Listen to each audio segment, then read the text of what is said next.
مائیں بچہ گستاخ ہے، بچہ نافرمان ہے، باپ جی بچہ اب سنتا نہیں ہے، بچہ یہ ہے، بچہ وہ ہے۔ ایک نبی کی حدیث سن لو، بچے تمہارے غلام ہیں۔ آپ سب باپ بیٹھے ہو، جو جتنے آپ ٹیچر بیٹھا ہو اب سب باپ بیٹھے ہو، جو مستورات ٹیچر ہیں وہ بھی ماں بیٹھی ہیں، اور اصلی باپ اور ماں بھی بیٹھے ہوئے۔ میرے نبی نے فرمایا اکرموا اولادکم، اپنے بچوں کو عزت دو، عزت دو۔ میرے نبی کیسے عزت دیتے تھے؟ حضرت فاطمہ گھر میں انٹر ہوتی، اور یہ حضرت فاطمہ کا آنا کوئی 8ویں دن نہیں ہوتا تھا، گھر کے ساتھ گھر تھا، 2-4 گھر چھوڑ کے حضرت فاطمہ کا گھر تھا۔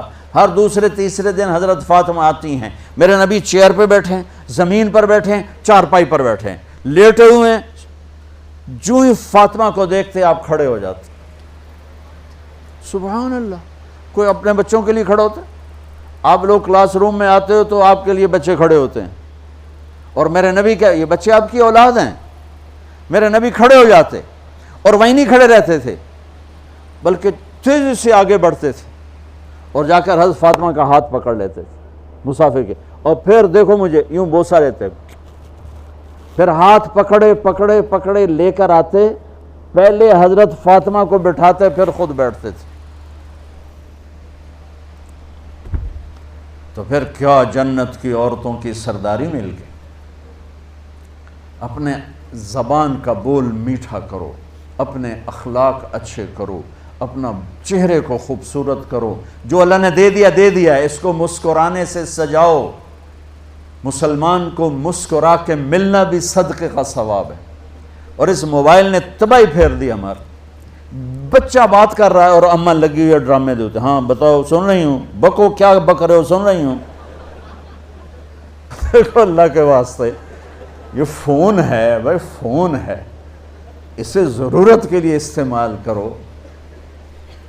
اس کو اپنے لیے لعنت مصیبت نہ بناؤ۔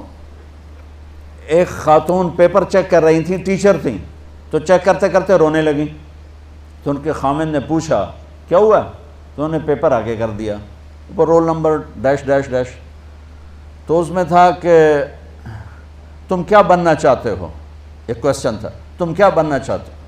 تو اس بچے نے یہاں سے شروع کیا، I want to be a smartphone, یہاں سے اس نے یہ بات، چھوٹے بچوں کا پیپر، تو وہ پڑھا کہ بھئی میں اسمارٹ فون بننا چاہتا ہوں، چونکہ میرے ماں باپ جتنا فون کو اہمیت دیتے ہیں اتنا مجھے اہمیت نہیں دیتے، تو میں اسمارٹ فون بننا چاہتا ہوں۔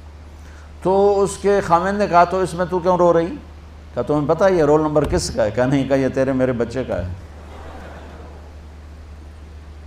میرے نبی نے ایک زندگی سکھائی، آپ گھر میں آتے تھے مسکراتے ہوئے آتے تھے، اظہار محبت فرماتے تھے۔ عرب کے ماحول میں بیوی سے اظہار محبت عیب تھا، اور گرل فرینڈ بنانا ایک فخر تھا۔ آپ لوگ کٹھے پڑھتے ہو، اس لعنت سے بچو، باعزت آئے ہو باعزت چلے جاؤ، اپنی شادیاں ماں باپ کی رائے سے کرو، ماں باپ کی دعائیں لے کر کرو، اپنے فیصلے خود مت کرو۔ یہ کیا کریں، اب بچے بچیاں کٹھے پڑھتے ہیں تو اس قسم کی لعنتیں چلیں گی تو صحیح، لیکن میں جتنا بچ سکتے ہو بچو بچو، اپنے فیصلے ماں باپ کے حوالے کرو، اپنے فیصلے ماں باپ کے حوالے کرو، چونکہ جتنی عشق کی شادیاں ہوتی ہیں وہ ساری ہی ناکام ہوتی ہیں۔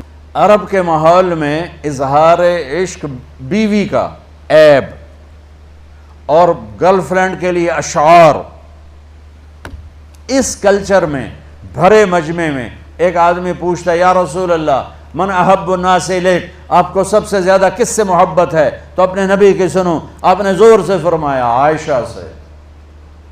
وہ ہل گیا، کہنے لگا ارے یہ کیا ہوا یا رسول اللہ، میرا مطلب یہ نہیں ہے، میرا مطلب ہے کہ مردوں میں کس سے زیادہ پیار ہے۔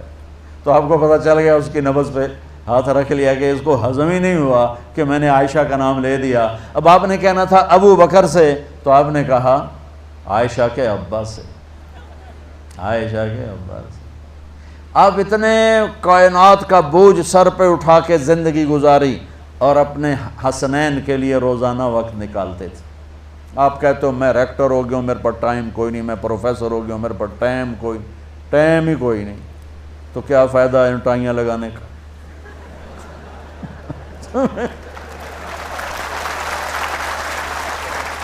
تمہارے لیے اپنے بچوں کے لیے ٹائم نہیں ہے تو تم کیا کر رہے ہو؟ جھک مار رہے ہو؟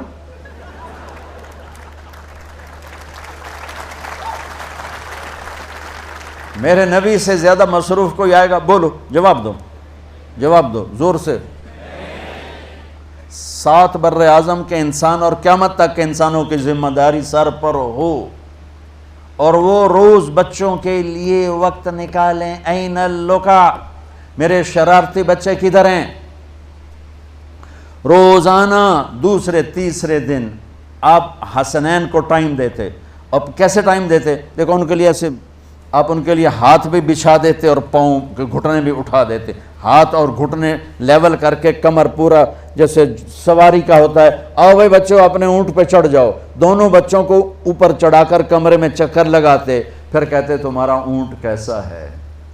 پھر دونوں کو اتار کے زینب کو اوپر چڑھاتے، پھر کہتے اوپر سے آ گئے حضرت جابر ایک دفعہ کہ حسنین اوپر چڑھے ہوئے تھے، بڑی عالی شان سواری ہے بھائی، بڑی عالی شان سواری ہے بھائی۔ تو میرے نبی نے نیچے سے کہا بڑے عالی شان سوار ہیں بھائی، بڑے عالی شان سوار ہیں بھائی، میرا سب سے بڑا سرمایہ میری اولاد ہے، میں نے اسے ٹائم نہ دیا، میں نے اسے یہ سب آپ کی اولاد بیٹھے ہوئے ہیں، سب آپ کی اولاد بیٹھے ہوئے ہیں۔ ٹیچر کا رتبہ بہت بلند اللہ نے بنایا ہے۔ میرے نبی ٹیچر بن کے آئے، بادشاہ بن کے نہیں آئے، حاکم بن کے نہیں آئے، تاجر بن کے نہیں آئے، میرے نبی معلم بن کر آئے، مقدس ترین نسبت۔ یہ سب آپ کی اولاد ہے، یہ اگر اچھے انسان بنتے ہیں، میرے 5 بچے ہیں، کتنا کو صدقہ جاریہ بنیں گے؟ آپ کے 10,000 بچے ہیں، اگر یہ ایک بچہ صحیح چلے، نیک بنے، آپ خود سے جو کتنا بڑا آپ نبیوں کے ساتھ اٹھائے جائیں گے۔ یہ اتنا عالی شان مرتبہ ہے انسانیت کے لیے، معلم بننا، ٹیچر بننا۔ لیکن پھر نبی کی زندگی پڑھو، نبی والے اخلاق پڑھو کہ میرے نبی نے کیسے زندگی، کیسے خوبصورت طریقے سے اپنی اگلی نسل کو سنبھالا۔